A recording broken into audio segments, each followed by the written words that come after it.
بسم الله الرحمن الرحيم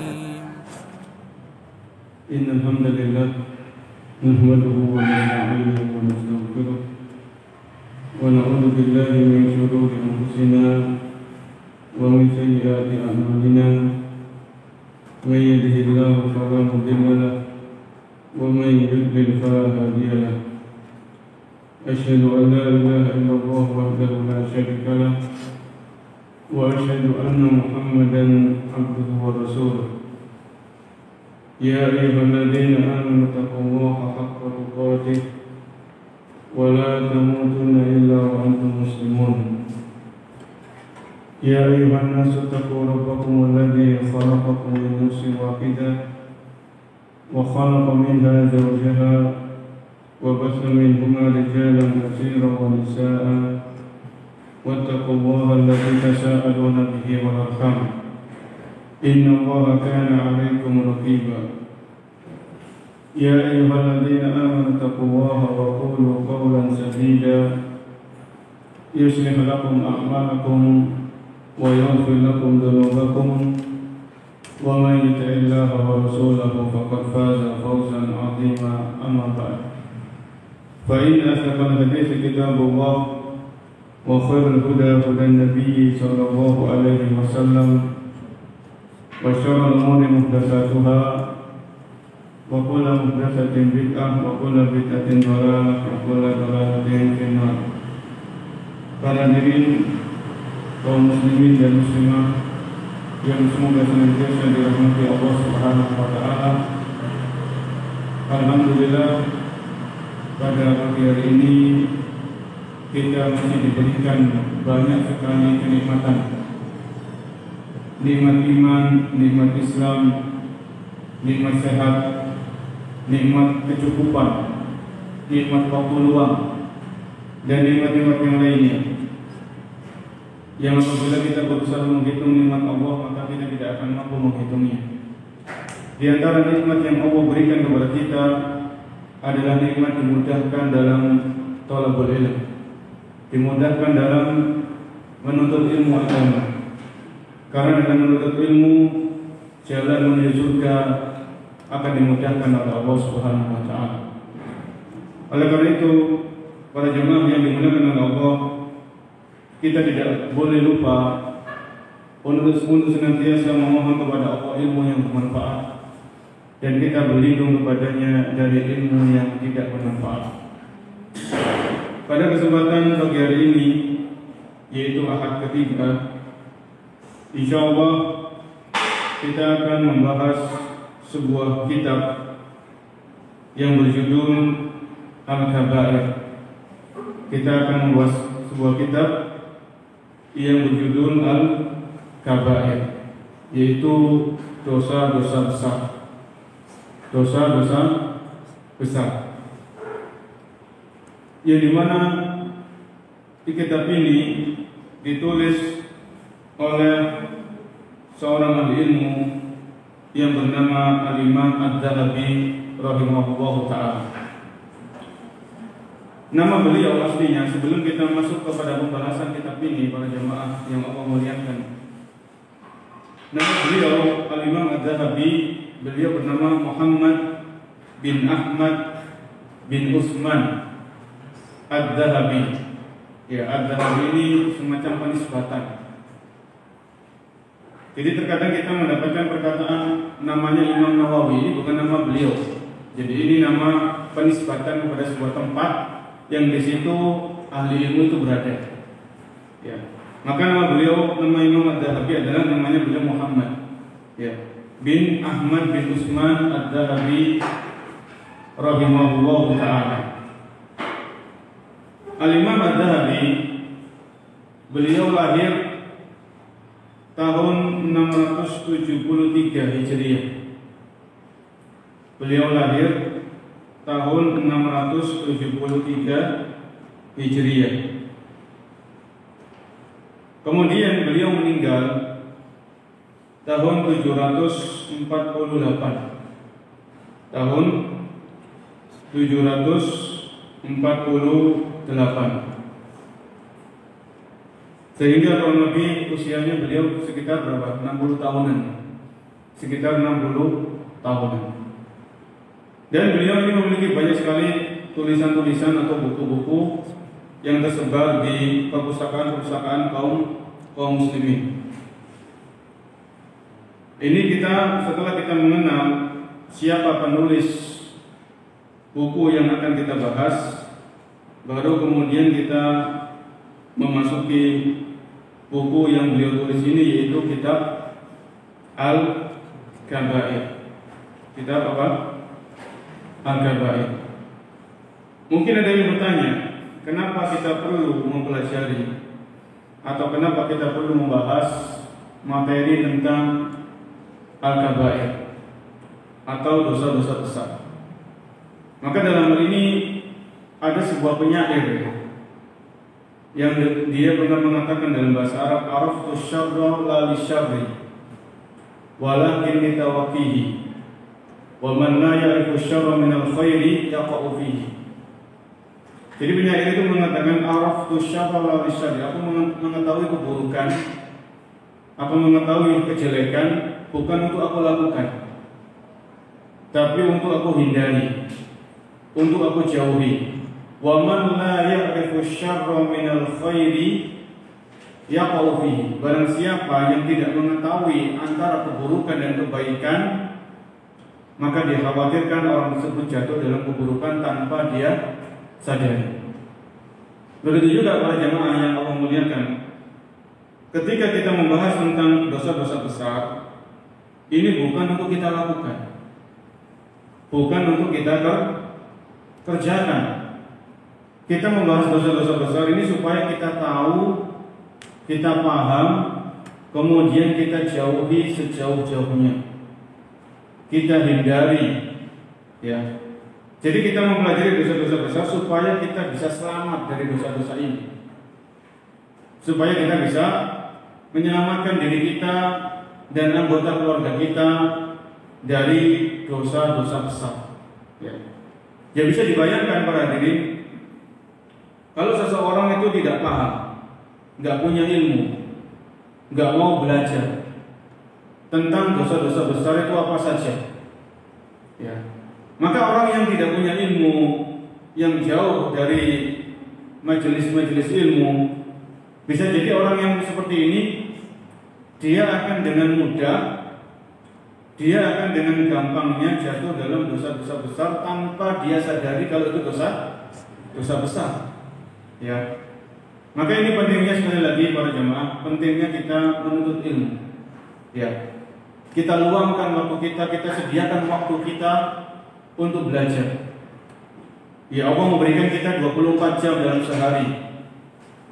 Kemudian dalam satu pekan Allah ngasih waktu kepada kita. Masa dalam satu pekan kita nggak punya waktu untuk belajar agama? Ya. Dan dengan belajar agama, dengan belajar apa dosa-dosa besar itu, kemudian untuk kita jauhi, kita akan selamat dari godaan dan tipu daya syaitan. Ya, syaitan siapa syaitan? Syaitan ini musuh bebuyutan kita, musuh yang nyata bagi kita semuanya. Syaitan ini tidak akan tinggal diam. Dia tidak akan santai-santai para jemaah. Syaitan ini akan mengerahkan semua kemampuannya, mengerahkan seluruh potensi yang dia miliki, yang namanya syaitan ini, untuk menggelincirkan anak keturunan Adam alaihissalam. Ya. Dan itu sudah bersumpah, syaitan ini sudah bersumpah.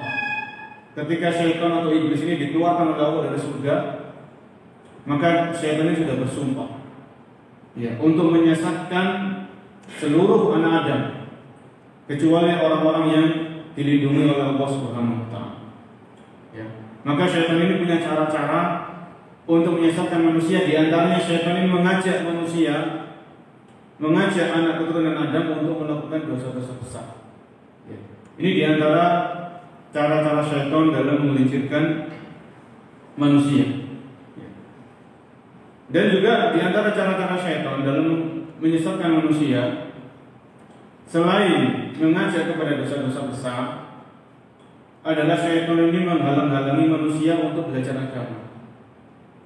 menghalang-halangi manusia, menghalang-halangi seorang muslim dan muslimah untuk belajar agama. Dibuat sibuk, dibuat malas, seolah-olah gak ada waktu dan sebagainya. Seorang ahli ilmu yang bernama Al-Imam Ibnul Jauzi, ini masih mukadimah ya, kita belum masuk ke kitabnya. Seorang ahli ilmu yang bernama Al-Imam Ibnul Jauzi rahimahullah, beliau pernah berkata, "I'lam anna awwala talbisi iblisin 'ala an-nas sadduhum 'anil ilm." Ketahuilah, cara pertama yang dilakukan oleh iblis dalam menyesatkan manusia adalah menghalang-halangi manusia dari jalan menuntut ilmu. Ketahuilah bahwasanya cara yang pertama yang dilakukan oleh iblis dalam menyesatkan manusia adalah menghalang-halangi mereka dari menuntut ilmu. Ya. Kenapa? Al-Imam Ibnu Jauzi mengatakan li'anna al-ilma nurun. Ya, karena ilmu itu cahaya. Karena ilmu itu cahaya. Kalau seseorang itu punya ilmu, maka syaitan akan lebih sulit dalam menyesatkan orang tersebut. Ya. Berbeda dengan orang-orang yang nggak punya ilmu, orang-orang yang hidup dalam kejahilan, kebodohan, syaitan lebih leluasa, lebih gampang untuk menyesatkan, menggelincirkan orang-orang yang nggak punya ilmu dibandingkan menggelincirkan dan menyesatkan orang-orang yang berilmu. Ya. Jadi apa yang kita lakukan pada pagi hari ini adalah sebuah usaha, sebuah upaya supaya kita bisa terhindar dari jerat-jerat tipu daya syaitan, yaitu dengan menuntut ilmu, dan kita mempelajari apa saja dosa-dosa besar sehingga kita bisa menjauhinya dan menghindarinya sampai kita diwafatkan oleh Allah Subhanahu wa taala. Dan kalau kita membahas tentang buku ini, dosa-dosa besar, berarti di sana nanti ada dosa-dosa kecil. Ya. Kalau ada seorang ahli ilmu seperti Al-Imam Adz-Dzahabi, itu beliau membahas dalam kitab ini tentang dosa-dosa besar, maka bisa dipahami di sana ada juga dosa-dosa kecil. Ya. Ada dosa-dosa besar, ada juga dosa-dosa kecil. Kemudian bagaimana kita bisa membedakan? Ya, selain kita mempelajari buku ini, bagaimana kita bisa membedakan antara dosa-dosa besar dengan dosa-dosa yang kecil? Dalam hal ini telah dijelaskan oleh para ahli ilmu, ya, telah dijelaskan oleh para ahli ilmu di antara definisi dosa-dosa besar. Di antara definisi dosa-dosa besar adalah disebutkan dalam sebuah kitab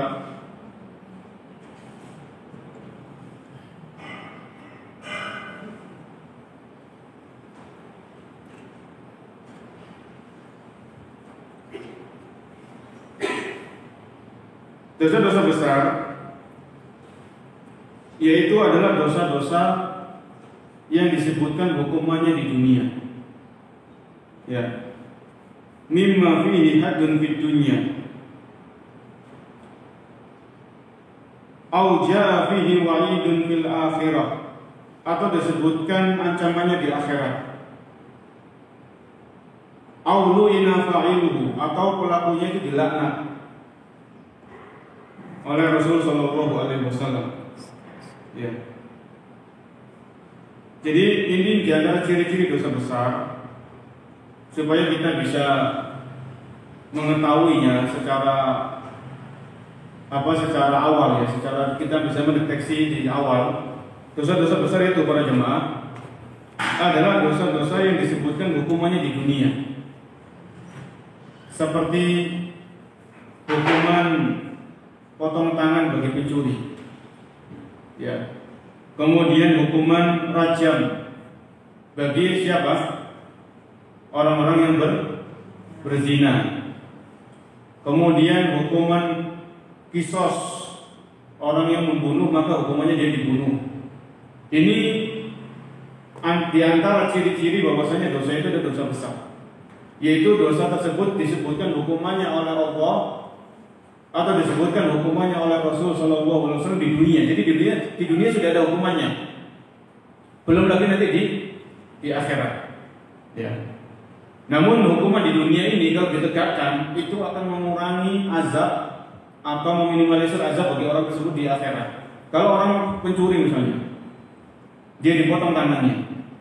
Kemudian pencuri ini dengan dipotong tangannya dia bertaubat kepada Allah Subhanahu wa taala. Maka dengan taubat tersebut si pencuri ini dengan izin Allah di akhirat dia akan tidak diazab oleh Allah Subhanahu wa taala. Ya. Ini diantara ciri-ciri dosa besar, yaitu dosa-dosa yang disebutkan hukumannya oleh Allah dan Rasulnya di dunia. Hukumannya itu ada di dunia. Atau juga dosa-dosa besar itu disebutkan ancamannya di akhirat. Ya. Disebutkan ancamannya di akhirat, yaitu ancaman berupa neraka, diharamkan baginya surga, ya, tidak diajak bicara oleh Allah Subhanahu wa taala di hari kiamat, kemudian dijauhkan dari rahmat Allah Subhanahu wa taala. Ini banyak, ya, dosa-dosa yang di situ disebutkan ancamannya di akhirat. Kemudian di antara ciri-ciri dosa besar adalah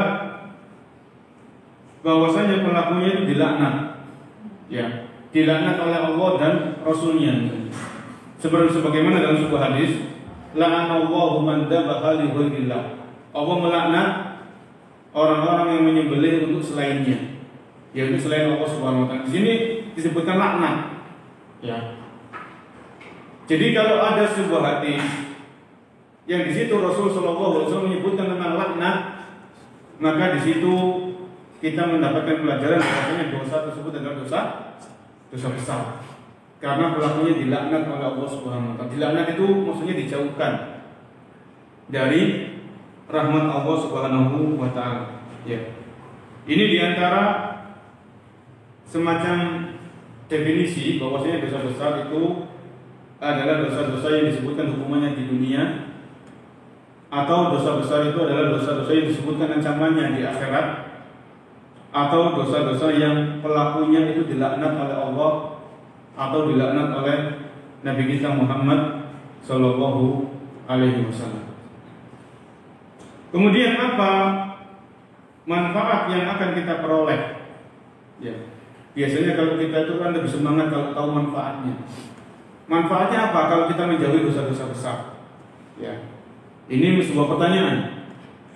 Manfaat apa yang akan kita peroleh atau yang akan kita dapatkan kalau kita semasa hidup kita di dunia ini sampai kita diwafatkan oleh Allah, kita bisa menjauhi dosa-dosa besar? Maka dalam ini Allah Subhanahu wa taala berfirman di dalam surat An-Nisa ayat nomor 31. Surat An-Nisa ayat ke-31. Allah berfirman, in tajtanibu kaba'ira ma tunhauna anhu nukaffir ankum sayyi'atikum wa nudkhilkum mudkhalan karima. In tajtanibu kaba'ir, kalau kalian menjauhi dosa-dosa besar. Kita perhatikan ayat ini. In tajtanibu kaba'ira ma tunhauna anhu, kalau kalian menjauhi dosa-dosa besar yang kalian dilarang darinya, apa kata Allah? Nukaffir ankum sayyi'atikum, maka kami, yaitu Allah Subhanahu wa taala, akan menghapuskan dosa-dosa kecil kalian.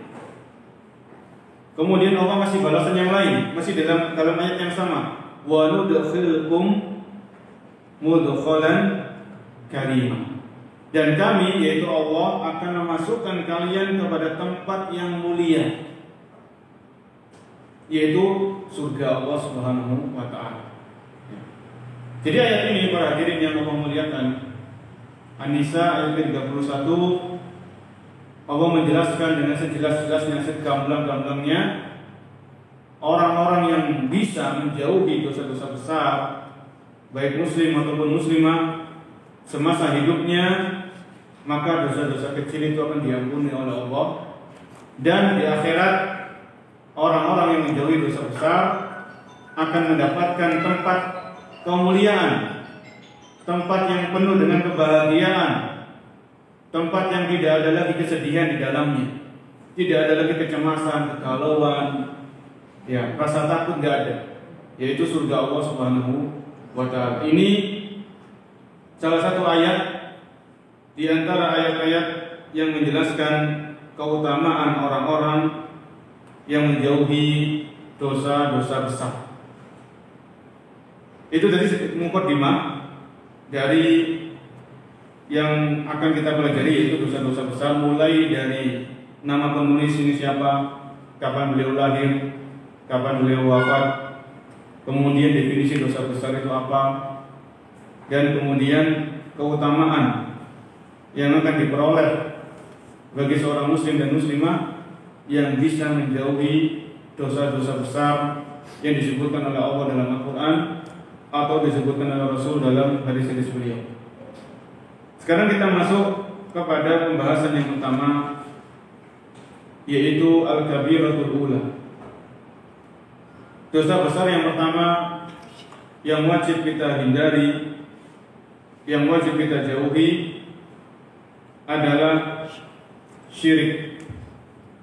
Syirik kepada Allah Subhanahu wa Ta'ala, menyekutukan Allah dengan makhluknya, ya, menyekutukan Allah dengan makhluknya.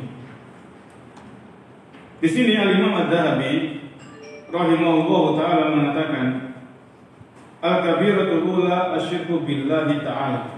Dosa besar yang pertama adalah kesyirikan kepada Allah Subhanahu wa Ta'ala. Apa itu syirik? Ya. Apa yang dimaksud dengan kesyirikan? Yang di sini syirik adalah dosa besar. Karena terkadang kita mendapatkan di masyarakat sebagian orang itu ngomong kepada temannya, kamu jangan syirik dong, gitu. Kamu jangan syirik. Syirik yang dimaksud oleh orang tadi adalah kamu jangan iri, gitu ya. Kamu jangan dengki sama saya, gitu. Ini syirik yang berlaku di sebagian orang yang muncul atau keluar dari lisan-lisan seseorang ketika dia ngomong kepada temannya, kamu jangan syirik. Namun yang harus kita pahami di sini syirik sebagaimana yang disebutkan oleh Al-Imam Adz-Dzahabi rahimahullah, wa huwa an taj'ala lillahi niddan wa huwa khalaqaka. Syirik adalah engkau menjadikan untuk Allah sekutu. Wa huwa khalaqaka, padahal Allah zat yang telah menciptakan kamu. Ya. Jadi syirik itu ketika seorang muslim dan muslimah menjadikan sekutu bagi Allah Subhanahu wa Ta'ala. Padahal kita semuanya meyakini Allah yang menciptakan kita. Ini kata Al-Imam Adz-Dzahabi, wa huwa an taj'ala lillahi niddan wa huwa khalaqaka, yaitu Anda menjadikan bagi Allah sekutu dan Allah yang menciptakan Anda, menciptakan kita semuanya. Kemudian Al-Imam Adz-Dzahabi mengatakan, wa ta'budu ma'ahu ghairahu.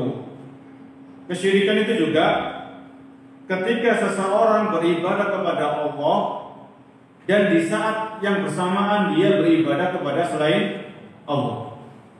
Ini termasuk kesyirikan. Ya, dia menyembah Allah, dia beribadah kepada Allah, dia sholat, dia puasa Ramadan, dia umroh dan haji, tapi orang ini di saat yang lain dia beribadah kepada selain Allah Subhanahu wa Ta'ala. Wa ta'budu ma'ahu ghairahu min hajarin aw basharin aw syamsin aw qamarin aw nabiyyin aw syaikhin aw jinniyin aw najmin aw malaka aw ghaira dzalik. Yaitu termasuk kesyirikan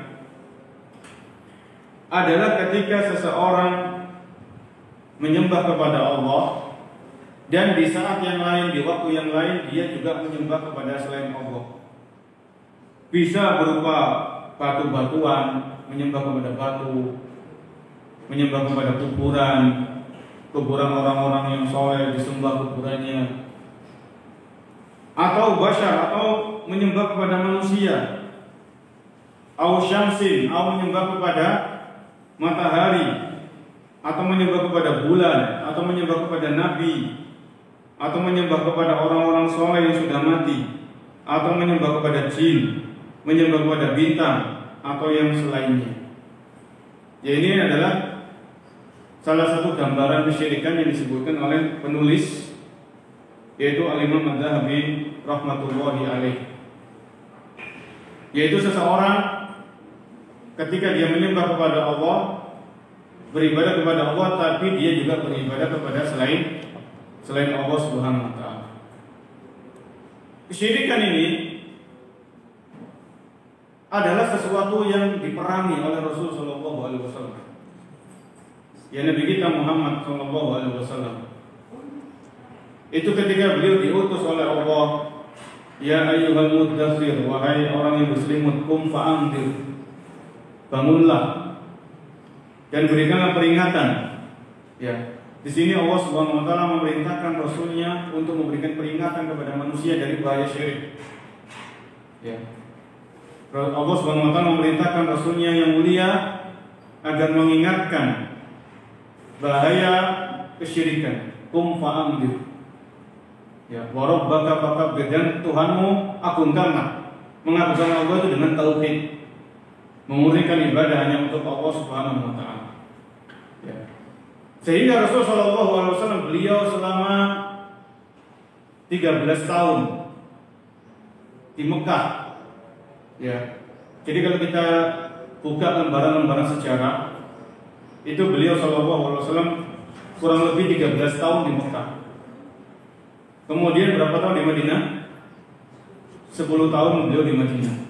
Ya. Selama 13 tahun ini para jemaah, beliau setiap hari, setiap saat mengajak orang-orang untuk bertauhid, memurnikan ibadah hanya untuk Allah Subhanahu wa taala, meninggalkan ibadah-ibadah kepada patung, kepada matahari, kepada bulan, kepada bintang, kepada malaikat dan sebagainya. Ya, karena waktu itu di atas Ka'bah itu ada patung-patung yang disembah. Ya, di atas Ka'bah itu ada patung-patung yang disembah oleh orang-orang Quraisy, orang-orang musyrik. Ya, sehingga di situ Rasul Shallallahu Alaihi Wasallam mengajak orang-orang musyrik, mengajak orang-orang kafir agar mereka hanya beribadah kepada Allah, meninggalkan sesembahan-sesembahan yang disembah selain Allah Subhanahu wa taala. Maka di sini terjadi kegegeran. Ya. Abu Lahab, siapa Abu Lahab ini? Pamannya Nabi SAW. Abu Lahab ini sebelum Nabi Muhammad diutus oleh Allah menjadi Nabi dan Rasul, Abu Lahab sangat cinta kepada Nabi, gembira dengan kelahiran Nabi, senang. Ya. Sampai-sampai Abu Lahab ini beliau punya 2 anak laki-laki, 2 putra, itu dinikahkan dengan putrinya Nabi Sallallahu Alaihi Wasallam, yaitu Ruqayyah dan Ummu Kulsum radhiyallahu. Ya. Maka ketika Rasul Sallallahu Alaihi Wasallam mendakwahkan tauhid, menjelaskan bahaya syirik, maka Abu Lahab ini memerintahkan kedua putranya untuk menceraikan putrinya Nabi Sallallahu Alaihi Wasallam. Ya. Karena Abu Lahab ini benci dengan dakwahnya Nabi, dakwah tauhid, memberantas kesyirikan. Ini nggak suka Abu Lahab. Ya, ini nggak disukai oleh Abu Lahab. Ketika Rasulullah SAW pergi datang ke pasar-pasar, mengajak manusia, wahai manusia, ucapkan la ilaha illallah, kalian akan beruntung. Ini Nabi SAW, beliau datang ke pasar. Ketika musim haji, beliau menyampaikan tauhid, menjelaskan tentang bahaya syirik. Ini Rasul. Kemudian Abu Lahab ini di belakangnya Nabi, dibuntuti sama Abu Lahab ini. Jangan kau dengar orang ini, jangan kau dengar orang ini. Ini Abu Lahab. Ya. Jadi di saat Nabi mendakwahkan tauhid, menjelaskan tentang bahaya syirik, Abu Lahab ini orang terdepan di antara orang-orang terdepan yang memusuhi dakwahnya beliau. Ya, dakwahnya Rasulullah SAW. Bahkan di dalam Al-Quran, aja'alal alihata ilahan wahidan. Orang-orang musyrik, orang-orang kafir yang didakwahi oleh Nabi, itu mereka mengakui Allah yang menciptakan mereka. Orang-orang musyrik, orang-orang kafir yang didakwahi oleh Nabi di kota Mekah, itu mereka meyakini, mereka mengimani Allah menciptakan mereka. Allah yang mengatur alam semesta ini dan isinya. Ya. Hanya saja orang-orang musyrik, orang-orang kafir yang didakwahi oleh Nabi, mereka menyebutkan Allah dengan menyembah kepada selain Allah Subhanahu wa taala. Mereka menyembah kepada Allah, tapi mereka juga beribadah kepada selain Allah. Di sinilah bentuk kesyirikan yang mereka lakukan. Di sinilah bentuk kesyirikan yang dilakukan oleh orang-orang musyrik dan orang-orang kafir di zaman Rasul Shallallahu Alaihi Wasallam. Ketika orang-orang musyrik, orang-orang kafir ini mereka menaiki sebuah perahu atau kapal, kemudian mereka berjalan di tengah lautan. Terjadilah ombak yang besar, angin yang kencang. Maka orang-orang musyrik, orang-orang kafir ini ketika terjadi gelombang yang besar, maka mereka khawatir, mereka takut kalau kapalnya tenggelam. Di saat itulah mereka memurnikan ibadahnya untuk Allah Subhanahu wa taala. Mereka berdoa hanya kepada Allah. Ya. Karena pada waktu itu mereka yakin yang bisa menyelamatkan mereka dari malapetaka saat itu adalah Allah Subhanahu wa taala. Patung-patung yang mereka sembah itu nggak bisa menyelamatkan mereka. Ya. Ini fitrahnya manusia. Namun ketika orang-orang musyrik, orang-orang kafir ini setelah selamat dari gelombang yang besar, mereka selamat sampai ke daratan, mereka kembali kepada kesyirikan. Mereka tetap menyembah kepada selain Allah Subhanahu wa taala. Inilah yang diperangi oleh baginda Nabi alaihi salatu wasallam. Baik, kita kembali kepada kitab atau kembali pada pembahasan bahwasanya syirik ini adalah termasuk dosa-dosa besar. Di sini Imam Ad-Dhahabi membawakan beberapa ayat. Allah Subhanahu wa taala berfirman di dalam surat An-Nisa ayat 48. Surat An-Nisa. An-Nisa artinya apa? Para wanita. Ini Allah Subhanahu wa taala Islam memuliakan wanita. Jadi dalam Al-Qur'an Allah menyebutkan surat An-Nisa. Tidak ada surat Ar-Rijal gitu ya, laki-laki enggak ada. Dahulu sebelum Islam itu datang, kita tahu sendiri bagaimana orang-orang jahiliyah itu merendahkan wanita. Mereka tidak senang kalau punya anak wanita. Ya. Jadi kalau mereka punya anak perempuan itu dikubur hidup-hidup. Maka setelah Islam ini datang, maka Islam memuliakan kaum wanita. Di dalam surat An-Nisa ayat 48 Allah berfirman, Innallaha la yaghfiru ay yushraka bihi wa yaghfiru ma duna dzalika liman yasha. Sesungguhnya Allah Subhanahu wa taala tidak akan mengampuni orang-orang yang melakukan kesyirikan kepadanya. Wa yaghfiru ma duna dzalika liman yasha. Dan Allah mengampuni dosa-dosa yang selain kesyirikan liman yasha, bagi siapa-siapa yang dikehendaki oleh Allah Subhanahu wa taala. Ayat ini mengabarkan kepada kita. Di dalam ayat ini Allah menjelaskan kepada kita bahwasanya dosa syirik ini kalau pelakunya itu enggak taubat sampai dia meninggal dunia. Jadi pelaku kesyirikan ini tahu kalau itu syirik, kemudian dia enggak mau taubat sampai dia meninggal dunia, maka orang yang seperti ini innallaha la yaghfir an yushraka bihi. Allah tidak akan mengampuni orang tersebut. Sehingga hal ini menuntut kita untuk berhati-hati, untuk waspada, ya, untuk siap siaga, senantiasa berusaha untuk menjauhi yang namanya kesyirikan, syirik yang besar ataupun syirik yang kecil. Ya, semuanya kita jauhi. Terlebih-lebih syirik besar ya. Karena apa? Karena kalau seseorang itu melakukan kesyirikan, syirik yang besar, seperti menyembelih untuk selain Allah, berdoa kepada selain Allah, kemudian beristighosah kepada selain Allah, ya, maka ini syirik-syirik besar. Kalau pelakunya itu tidak mau taubat dan dia paham itu kesyirikan, Allah tidak akan mengampuni dosa orang yang seperti ini. Kalau kita perhatikan, Allah memiliki Asmaul Husna. Di antara nama-nama Allah yang indah itu Allah memiliki nama Al-Ghafur. Apa Al-Ghafur? Allah Maha Pengampun. Ya. Allah ini Maha Pengampun pada jemaah. Sebesar apapun dosa, sebanyak apapun maksiat yang pernah kita lakukan, selama kita benar-benar serius, kita benar-benar mohon ampun kepada Allah, maka yakinlah Allah akan mengampuni dosa-dosa kita. Ya, kita nggak boleh putus asa. Ya, mungkin kita punya masa lalu yang buruk, punya masa lalu yang suram. Kita jauh dari agama Allah Subhanahu wa taala. Ya. Maka masa lalu kita yang buruk, masa lalu kita yang suram itu kita perbaiki. Kita mohon ampun kepada Allah atas dosa-dosa kita di masa yang lalu. Ya. Kalau kita benar-benar memohon ampun, maka Allah Al-Ghafur. Allah akan mengampuni. Ya. Kecuali kesyirikan.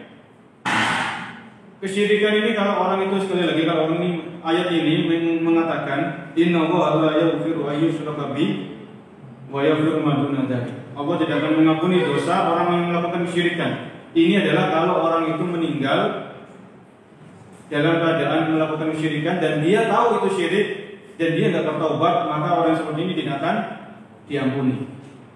Adapun kalau orang pernah melakukan kesyirikan, kemudian dia belajar, dia tahu, dia dikasih tahu, dia dikasih penjelasan, oh ini nggak boleh, oh ini syirik.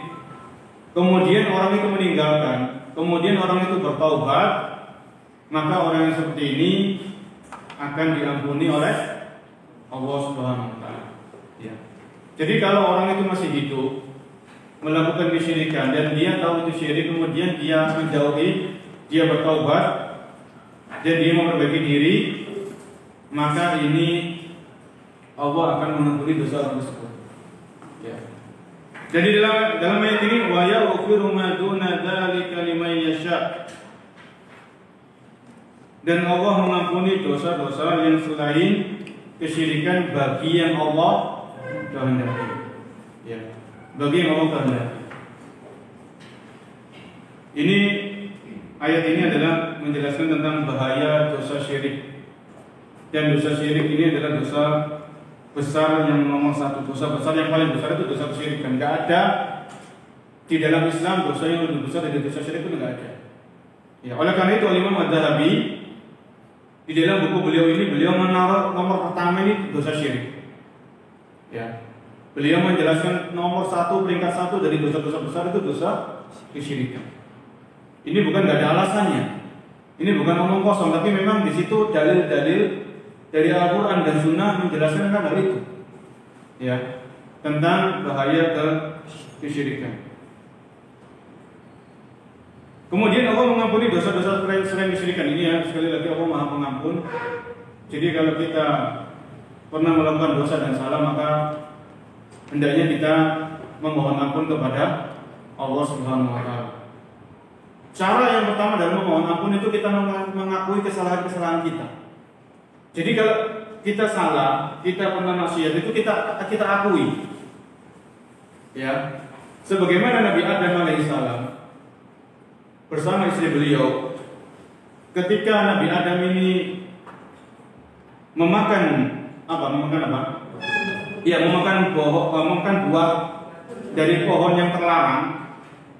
Itu Nabi Adam mengakui kesalahan beliau.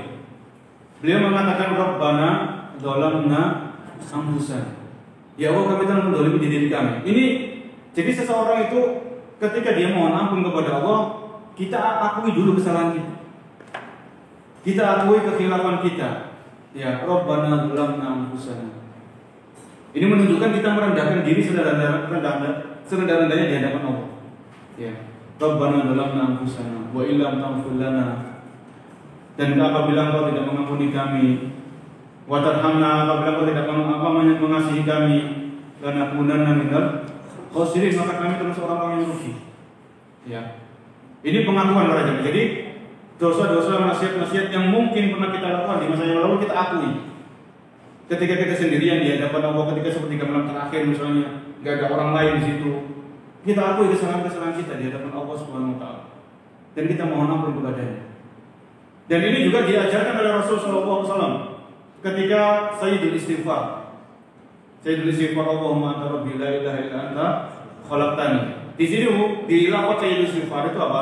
Wa abu laka bidambi faghfirli. Artinya apa? Wa abu laka bidambi. Ya Allah, aku mengakui dosa-dosaku. Ya. Wa abu laka bidambi. Ya Allah, aku mengaku kepadamu atas dosa-dosaku. Faghfirli, maka ampunilah. Ya, ini kalau enaknya orang itu paham bahasa Arab, terutama paham tentang doa-doa yang dia baca ketika sehari-hari. Ya. Jadi kalau kita baca Rabbana dzalamna itu bukan hanya sekedar lisan, tapi kita memahami isinya, kita memahami maknanya. Begitu juga pula zikir-zikir sehari-hari, zikir pagi dan petang. Itu kita pahami maknanya, itu insya Allah akan lebih bermanfaat. Ya. Dalam kehidupan kita sehari-hari. Baik, di sini Imam Adz-Dzahabi membawakan ayat yang lain tentang bahaya syirik. Bahwasanya syirik ini dosa besar yang nomor 1. Allah berfirman, "Innahu man yusyrik billah faqad harrama Allahu 'alaihi al-jannata wa ma'wahu an-nar." Ini surat apa? Al-Maidah ayat berapa? 72. Ini ayat yang lain yang menjelaskan kepada kita bahwa syirik ini bukan dosa yang main-main. Ini bukan dosa yang biasa. Ini bukan dosa yang bisa dianggap remeh. Semua dosa itu nggak bisa dianggap remeh. Terlebih-lebih dosa syirik. Allah berfirman, "Innahu", sesungguhnya, "man yusyrik billah", barang siapa yang menyekutukan Allah dengan sesuatu yang lain, dengan makhluknya, faqad harramallahu 'alaihi al-jannah, maka Allah telah mengharamkan bagi orang tersebut surganya. Wa ma'wahu an-nar, dan tempat kembalinya adalah neraka. Ya. Ini Al-Maidah ayat 72. Di dalam ayat ini Allah Subhanahu wa taala menjelaskan tentang bahaya kesyirikan yang lain. Kalau di ayat yang tadi, An-Nisa 48, di situ Allah mengabarkan dosa syirik ini tidak diampuni kalau pelakunya tidak taubat sampai mati. Kemudian di ayat ini Allah menjelaskan bahaya kesyirikan yang lain, bahwasanya orang-orang yang melakukan kesyirikan dan dia tidak taubat semasa hidupnya, faqad harramallahu 'alaihi al-jannah,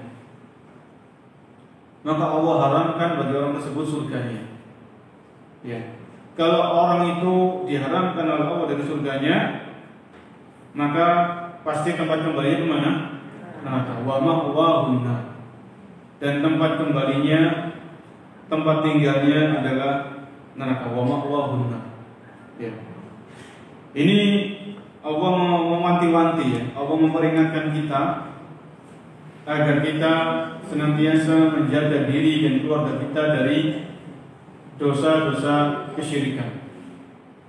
Karena setiap muslim dan muslimah pasti memiliki cita-cita, yaitu ingin meraih surga Allah Subhanahu wa taala. Ini cita-cita yang paling tinggi, cita-cita yang mulia. Ya. Jadi kalau di dunia ini para jamaah, kita semuanya punya harapan. Di dunia ini kita punya cita-cita. Ya, ingin punya ini, ingin punya itu, ingin pergi ke tempat ini misalnya, ingin bisa mencicipi makanan ini dan itu cita-cita duniawi. Ya. Cita-cita duniawi ini kita tetap berdoa kalau memang cita-cita itu yang diperbolehkan oleh Islam, bukan yang bertentangan dengan syariat Islam. Kalau cita-cita dunia itu kita berdoa kepada Allah agar Allah bisa memudahkan kita meraih cita-cita tersebut. Kita berusaha totalitas misalnya dalam meraih cita-cita tersebut. Namun seandainya cita-cita dunia ini nggak tercapai, ya Allah menakdirkan yang lain, maka kita nggak perlu terlalu bersedih. Ya. Tapi kalau cita-cita akhirat surga ini yang harus kita fokuskan, yang harus kita kerahkan semua potensi kita untuk bisa meraih surga Allah Subhanahu wa Ta'ala.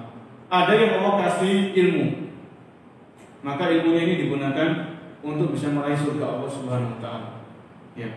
Ilmunya diajarkan, ilmunya disebarkan. Ada yang Allah kasih harta, maka orang tersebut menggunakan hartanya sebagai sarana untuk meraih surga Allah Subhanahu wa Ta'ala. Ada orang yang dikasih oleh Allah kecerdasan, ya. Ada yang Allah kasih jabatan misalnya, maka jabatan itu digunakan untuk meraih surga Allah Subhanahu wa Ta'ala dengan memudahkan urusan orang, ya, atau yang semisalnya. Maka cita-cita orang yang beriman, tujuan orang yang beriman itu adalah bagaimana meraih surga Allah Subhanahu wa Ta'ala. Dan meraih surga ini adalah di antara caranya dengan menjauhi kesyirikan. Ya. Menjauhi kesyirikan ini wajib. Sebuah syarat yang wajib untuk bisa meraih surga adalah menjauhi dosa syirik. Ya, menjauhi dosa syirik. Dan di antara cita-cita kita di surga, cita-cita kita di akhirat adalah supaya selamat dari neraka. Ya, dari neraka. Bahkan disebutkan bahwasanya panasnya neraka ini sebanyak 69 lipat kali daripada api dunia. Jadi kalau api dunia ini kita nggak mampu dan nggak kuat menahan panasnya, bagaimana dengan api neraka? Ya, ya. Jadi pelaku kesyirikan ini kalau dia nggak taubat, sekali lagi supaya kita nggak salah paham, kalau dia nggak taubat dan dia paham itu syirik, sudah dijelaskan bolak-balik itu syirik tapi tetap dia lakukan, maka ini orang yang seperti ini sangat disayangkan. Nanti di akhirat adalah Allah mengancam dia, orang tersebut, dengan nerakanya. Ya. Bahkan ketika di antara doa yang sering dibaca seorang muslim dan muslimah atau yang dikenal di masyarakat dengan doa sabu jagat. Apa doa sabu jagat ini? Iya. Rabbana atina fid dunya hasanah wa fil akhirati hasanah wa qina adzabannar. Rabbana atina fid dunya hasanah. Ya Allah, wahai Tuhan kami, berikanlah kami kebaikan-kebaikan di dunia. Berikanlah kami kebaikan di dunia. Rabbana atina fid dunya hasanah. Kebaikan dunia ini macam-macam. Kesehatan, anak soleh dan soleha, suami yang soleh, istri yang soleh. Ini kebaikan dunia. Ya. Rumah tangga yang harmonis, rumah yang tentrem, tetangga yang baik, dimudahkan menuntut ilmu, dimudahkan beramal soleh. Ini kebaikan dunia. Rabbana atina fid dunya hasanah. Ya. Wa fil akhirati hasanah. Ya Allah, berikanlah kami kebaikan di akhirat. Kebaikan di akhirat ini macam-macam. Sebagaimana disebutkan oleh para ulama, dimudahkan menjawab pertanyaan malaikat di alam kubur itu kebaikan di akhirat. Diselamatkan dari azab kubur itu kebaikan di akhirat.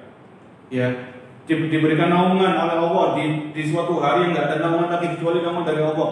Itu kebaikan di akhirat. Dimudahkan melewati sirat, itu kebaikan di akhirat. Dimudahkan menerima buku catatan dengan tangan kanan, ini kebaikan di akhirat. Ya, wa qina adzabannar. Dan lindungilah kami ya Allah dari neraka. Jadi kalau orang itu berdoa minta kepada Allah dilindungi dari neraka, maka nggak cukup hanya doa, harus usaha. Di antara usaha supaya kita dilindungi dari neraka adalah dengan menjauhi kesyirikan. Ya. Di antara bentuk upaya yang kita kerjakan agar kita dihindarkan dan dilindungi oleh Allah dari nerakanya adalah dengan menjauhi yang namanya dosa syirik. Ini dari surat Al-Maidah ayat ke-72. Allah memberikan ancaman neraka bagi para pelaku kesyirikan. Kemudian di dalam ayat yang lain, di sini Imam Adz-Dzahabi membawakan ayat yang lain.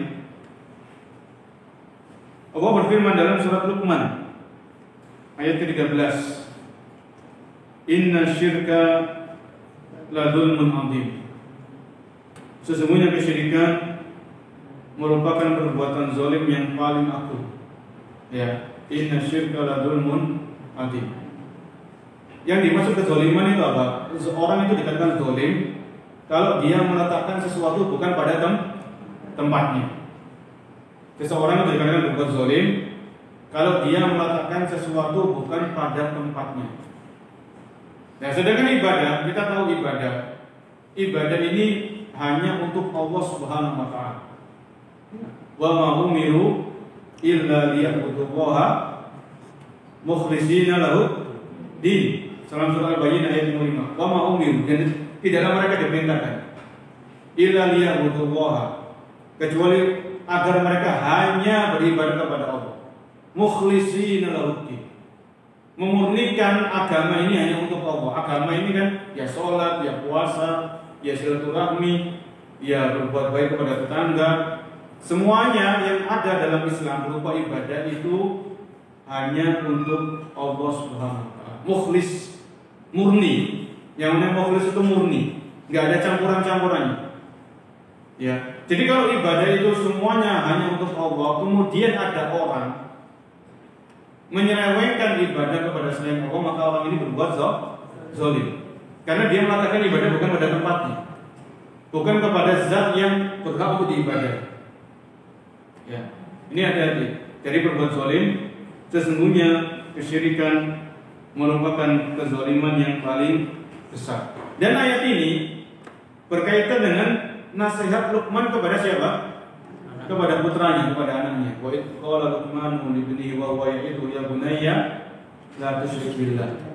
Dan ingatlah ketika Luqman memberikan nasihat kepada putranya, wahai anakku, janganlah engkau menyekutukan Allah dengan makhluknya. Ya, inna syirka la dzulmun adzim. Ini menunjukkan kepada kita para jemaah yang Allah muliakan, hendaknya orang tua, hendaknya seorang bapak, ya, termasuk juga seorang ibu mengingatkan akan putra-putrinya dari bahaya syirik. Ya, mengingatkan anak-anaknya dari bahaya kesyirikan. Sebagaimana yang dilakukan oleh Luqman kepada putranya. Ya. Ini perlu kita contoh, perlu kita teladani, perlu kita tiru. Yaitu kita mengingatkan kepada putra-putri kita dari bahaya dosa kesyirikan. Bahkan Nabi kita Muhammad SAW itu ketika beliau membonceng sepupu beliau, siapa sepupu beliau? Abdullah bin Abbas. Ya, ini pendidikan Nabi kepada anak yang masih kecil. Abdullah bin Abbas waktu itu belum balik, masih kecil. Ya, ketika dibonceng sama Nabi di atas onta, di atas hewan tunggangan, wahai anak kecil, aku akan mengajari kamu beberapa kalimat. Ya. Ifadillah ya'fadka. Jagalah Allah, niscaya Allah akan menjagamu. Ya, jagalah perintah-perintah Allah, tinggalkan larangan-larangan Allah, maka Allah akan menjagamu. Ya, ifadillah tajidhu tujahak. Ya, maka jagalah Allah, niscaya engkau akan mendapati Allah akan di hadapanmu. Idza sa'alta fas'alillah. Ini Nabi mengajari anak kecil ini supaya bertauhid, jauh dari syirik. Kalau engkau mintalah kepada siapa? Mintalah kepada Allah Subhanahu wa taala. Ya. Jadi ajarkan anak-anak kita itu tauhid. Selain kita mengingatkan mereka dari bahaya syirik, maka ajarkan anak-anak kita menguatkan tauhid mereka. Kalau kamu minta dulu kepada Allah. Ya. Jadi anak itu dibiasakan sebelum minta kepada bapaknya, sebelum minta kepada uminya, minta kepada Allah. Ya. Faidah sahabat, sebagaimana Nabi mengatakan kepada sepupu beliau Abdullah bin Abbas yang waktu itu masih kecil, dan saat Rasulullah. Kalau kau mintalah kepada Allah. Dikit-dikit minta kepada Allah, dikit-dikit minta kepada Allah. Perkara-perkara yang menurut kita remeh minta kepada Allah Subhanahu wa taala. Ya. Supaya apa? Supaya anak ini terdidik di atas tauhid. Ya. Dia selalu minta dan berdoa kepada Allah Subhanahu wa taala. Ya. Ini anak-anak seperti ini dia akan terdidik di atas tauhid yang pokok dan dia akan menjauhi yang namanya kesyirikan. Kemudian kita lanjutkan di sini. Berkata Imam Madhabi rahimahullah, "Faman asyraka billahi ta'ala." Barang siapa yang menyekutukan Allah dengan makhluknya, summa mata musyrikan, kemudian dia mati dalam melakukan kesyirikan, fa huwa min ashabin nari qat'an, maka dia adalah termasuk penghuni neraka Allah Subhanahu wa taala. Ya. Jadi ini orang-orang yang meninggal dunia dalam keadaan melakukan kesyirikan dan orang tersebut tidak bertaubat kepada Allah Subhanahu wa taala. Ini khusus dosa syirik. Adapun dosa-dosa besar yang lain, ya, yang pelakunya belum taubat, maka keyakinan Ahlussunnah wal Jamaah, orang seperti ini kembali kepada kehendak Allah Subhanahu wa taala. Kalau Allah berkehendak, Allah akan mengampuni orang ini. Apabila Allah berkehendak, Allah akan mengazab orang tersebut. Ini selain dosa syirik. Ya, misalnya ada orang korupsi, kemudian orang ini tahu korupsi itu haram, kemudian dia nggak taubat sampai dia mati, meninggal dalam keadaan tetap berkorupsi, maka orang seperti ini kembali kepada kehendak Allah Subhanahu wa taala. Karena ini dosa selain dosa syirik, ini dosa besar, korupsi itu dosa besar. Karena termasuk mencuri. Ya, termasuk mencuri ini dosa besar. Tapi kalau seandainya pelakunya nggak taubat, kemudian meninggal, maka ini dibawa kehendak Allah Subhanahu wa taala. Ya. Karena selain dosa syirik. Kemudian di sini beliau mengatakan kama anna man amana billah wa mata mu'minan fa huwa min ashabil jannah wa in udzib. Begitu juga orang-orang yang beriman kepada Allah. Beriman kepada Allah. Beriman kepada Allah ini termasuk beriman bahwasanya Allah yang menciptakan kita. Allah yang memberikan rezeki kepada kita. Allah yang menghidupkan dan mematikan. Allah yang mengatur alam semesta ini dan isinya. Allah yang mengetahui hal-hal yang gaib. Ya, selain Allah tidak ada yang tahu tentang hal-hal yang gaib. Ya. Kemudian beriman bahwasanya hanya Allah yang berhak diibadahi. Kemudian beriman tentang bahwasanya Allah memiliki nama-nama yang indah atau kita kenal dengan Asmaul Husna, dan Allah memiliki sifat-sifat yang mulia, sifat-sifat yang sempurna. Ini termasuk iman kepada Allah. Kama anna man amana billah. Begitu pula orang yang beriman kepada Allah, wa mata mu'minan, dan dia meninggal dalam keadaan beriman, fa huwa min ashabil jannah, maka dia termasuk penghuni surga. Wa in udzib, walaupun dia harus diazab dulu. Ya. Jadi di sini para jemaah yang Allah muliakan, orang masuk surga itu ada dua macam. Ada orang yang langsung bisa masuk surga tanpa diazab, tanpa mampir ke neraka. Ini ada orang seperti ini. Ya. Ada juga yang kedua, orang-orang yang mereka masuk surga tapi mereka punya maksiat, punya dosa, yang itu menyebabkan mereka harus mampir dulu ke neraka sampai dosa mereka dibersihkan oleh Allah Subhanahu wa taala. Kemudian Allah memerintahkan, menghendaki orang ini untuk masuk ke dalam surga. Ya. Jadi ini harus kita perhatikan. Yang harus kita kejar itu bagaimana caranya kita bisa langsung masuk ke surga. Ya. Satu hari di neraka itu naudzubillah, satu hari di neraka ngeri pada jemaah. Ya. Satu hari di neraka itu sangat mengerikan. Siksa neraka yang paling ringan itu orang disuruh pakai sendal dari api neraka kemudian sampai mendidih otak yang ada di kepalanya. Ini satu hari. Ya. Itu azab neraka yang paling ringan yang Allah berikan kepada Abu Thalib. Abu Thalib ini orang kafir, pamannya Nabi. Ya. Didakwahi sama Nabi, disuruh sama Nabi mengucapkan la ilaha illallah, tapi Abu Thalib ini nggak mau. Sampai dia meninggal dalam keadaan kafir atau dalam keadaan musyrik. Ya. Kemudian Nabi meminta kepada Allah supaya Abu Thalib ini dikasih siksaan yang ringan. Ya.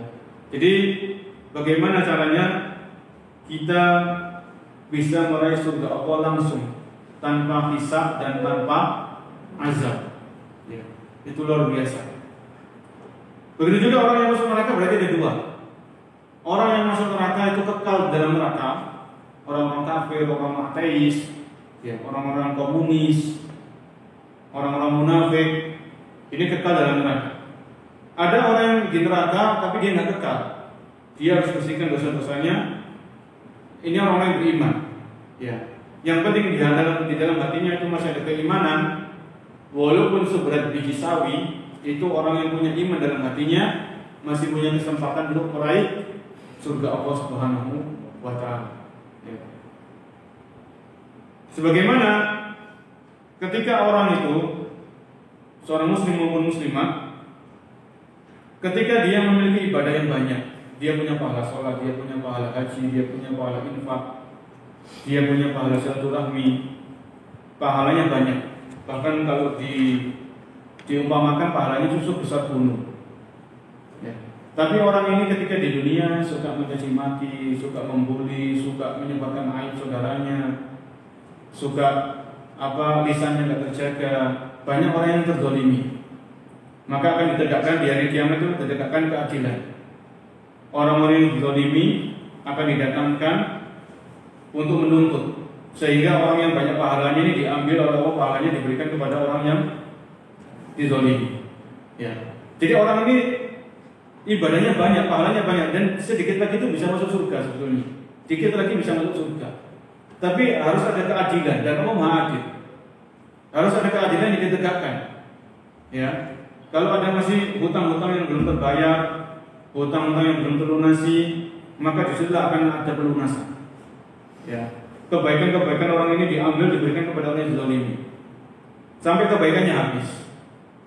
Kebaikannya habis, nol.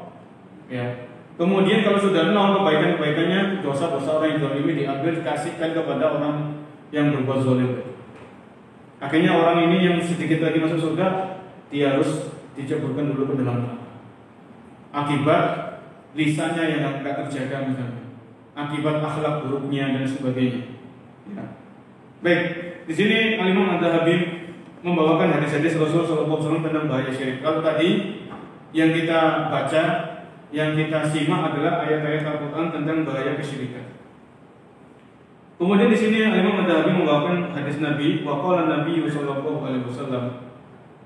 Rasul alaihi salatu wasallam bersabda, "Ala unabbiukum bi akbaril kabair." Ya, maukah kalian aku tunjukkan dosa besar yang paling besar? Ya, ini Nabi bersabda kepada para sahabat beliau dan kepada kita semuanya umat beliau. Ala unabbiukum, maukah aku tunjukkan kepada kalian dosa besar yang paling besar, bi akbaril kabair. Jadi sudah dosa besar yang paling besar. Kemudian Nabi menyebutkan al-isyraku billah. Ya. Di antara dosa besar yang paling besar, sebagaimana hadis ini, adalah menyebutkan Allah dengan makhluknya, menyebutkan Allah dengan sesuatu yang lain. Ya. Ini hadis ini jelas dan gamblang, yang di situ Nabi menjelaskan dosa besar yang paling besar, yang nomor satu adalah dosa kesyirikan. Karena bahaya syirik ini, ya karena syirik ini dosa yang besar, dosa yang bahaya. Seorang Nabi yang mulia, Nabi Ibrahim alaihissalam, itu beliau berdoa kepada Allah supaya dijauhkan dari kesyirikan. Ya, Rabbi ja'al hadzal balada aminah wajnubni wa baniya an na'budal asnam. Ya Allah, jadikanlah negeri ini, yaitu kota Makkah, menjadi negeri yang aman, dan jauhkanlah diriku, jauhkanlah anak cucuku dari menyembah patung dan berhala. Ini Nabi Ibrahim. Ya, Nabi Ibrahim yang beliau mendakwakan tauhid, yang menjelaskan bahaya syirik kepada kaumnya siang dan malam. Ya. Beliau sendiri, Nabi Ibrahim, merasa tidak aman dari dosa syirik ini. Dan setiap muslim dan muslimah nggak boleh merasa aman dari dosa syirik. Ya, kalau Nabi Ibrahim saja, seorang nabi dan rasul, seorang Nabi Ulul Azmi yang diberikan mukjizat oleh Allah Subhanahu wa taala, itu beliau enggak merasa aman dari dosa syirik, maka kita juga enggak boleh merasa aman dari dosa kesyirikan. Dan kita berdoa kepada Allah. Ya. Doanya Nabi Ibrahim itu kita baca, enggak apa-apa. Itu doa dari Al-Qur'an. Ya, sebaik-baik doa itu doa yang bersumber dari Al-Qur'an. Kemudian doa-doa yang bersumber dari hadis-hadis Rasul sallallahu alaihi wasallam, ini sebaik-baik doa. Kalau mampu kita hafalkan, kita hafalkan. Kalau nggak mampu ya wis doa sesuai dengan kemampuan kita masing-masing. Doa pakai bahasa Indonesia, pakai bahasa Jawa, atau yang semisalnya. Ya. Tapi sekali lagi, sebaik-baik doa itu dari Al-Quran dan Sunnah. Kalau mampu kita hafalkan dan kita pelajari makna-maknanya. Kemudian dalam hadis yang lain, Rasul sallallahu alaihi wasallam bersabda, "Ijtanibu as-sab'al mubiqat." Ijtanibu as-sab'al mubiqat. Jauhilah 7 dosa yang membinasakan. Jauhilah 7 dosa yang menyengsarakan. Ya, yang membuat pelakunya itu menderita. Ijtanibus sab'al mubiqat. Kemudian di antara 7 dosa yang membuat pelakunya sengsara dan binasa, maka pada minha asyirku. Ya, Rasulullah SAW menyebutkan dari 7 dosa tadi yang bisa membuat pelakunya binasa dan sengsara. Yang pertama adalah dosa kesyirikan. Ya, ijtanibus sab'al mubiqat. Qalu ya Rasulullah, para sahabat bertanya, "Wa ma hunna?" Apa 7 dosa yang membuat pelakunya itu binasa dan sengsara dan menderita? Maka Nabi menjelaskan asyirku billah, kesyirikan kepada Allah. Kemudian as-sihr, ya melakukan sihir. Kemudian wa qatlun nafsil lati haramallahu illa bil haqq. Kemudian dosa membunuh. Kemudian wa aklu riba, memakan harta riba. Kemudian memakan hartanya anak yatim. Ya, kemudian lari dari medan perang. Ya, dan menuduh wanita muslimah dengan tuduhan-tuduhan keji. Ini di antara 7 dosa yang membinasakan, yang di situ Nabi menyebutkan yang pertama adalah dosa kesyirikan. Ya, dosa kesyirikan. Kemudian di dalam hadis yang lain, di sini Al-Imam Ad-Dahabi membawakan hadis yang lain. Wa qala Rasulullah sallallahu alaihi wasallam, ya, man baddala dinahu faqtuluh. Barang siapa yang merubah agamanya, maksudnya di sini keluar dari Islam, maka faqtuluh, maka bunuhlah dia. Ya, ini ancaman atau hukuman bagi orang-orang yang murtad, itu adalah dibunuh. Dan yang membunuh di sini adalah pemerintah kaum muslimin, bukan individu-individu, bukan perorangan. Ya, man baddala dinahu faqtuluh. Orang yang keluar dari Islam, maka dia akan menuju kepada agama-agama yang disitu kesyirikan. Ya, orang-orang Nasrani itu melakukan kesyirikan, orang-orang Yahudi melakukan kesyirikan. Ya, apalagi agama-agama yang itu bukan agama-agama dari langit. Ya, seperti Hindu, Buddha, Konghucu, ini kan agama-agama yang jelas itu adalah mereka para orang-orang musyrik, orang-orang yang menyembah kepada selain Allah Subhanahu wa taala. Ya. Ini di antara hadis-hadis yang dibawakan oleh Al-Imam Ad-Dahabi yang menjelaskan kepada kita semuanya tentang bahaya dosa kesyirikan. Dan memang syirik ini para jamaah luas pembahasannya, ya. Kesyirikan ini pembahasannya sangat luas, dan insya Allah mungkin bisa dibahas dalam pembahasan kitab tauhid. Ada yang kecil kitab tauhid, ya. Ya. Jadi nanti pembahasan syirik ini bisa dibahas secara mendetail, secara terperinci, panjang lebar itu dalam kitab tauhid. Ya. Di situ Syekh Muhammad bin Abdul Wahab menjelaskan tentang pentingnya tauhid dan tentang bahaya kesyirikan dan contoh-contoh kesyirikan yang sering terjadi atau yang masih terjadi di zaman kita saat ini. Ya. Jadi kesyirikan ini terkadang ada lewat film-film, tontonan-tontonan. Ya. Maka kalau kita kadang orang tua nggak hati-hati, dikhawatirkan anak-anak kita melihat tontonan-tontonan atau film-film yang itu jelas bau-bau kesyirikan itu kental. Ya, seperti film kartun Krishna, ya, atau yang semisalnya lah. Itu ada di salah satu stasiun televisi nasional itu ya. Itu ada. Jadi film-film itu memang buatan orang-orang non-muslim, kemungkinan besar buatan mereka, yang itu disebarkan di negeri kaum muslimin, dikhawatirkan mempengaruhi akidah. Ya, mempengaruhi akidah kaum muslimin, ya.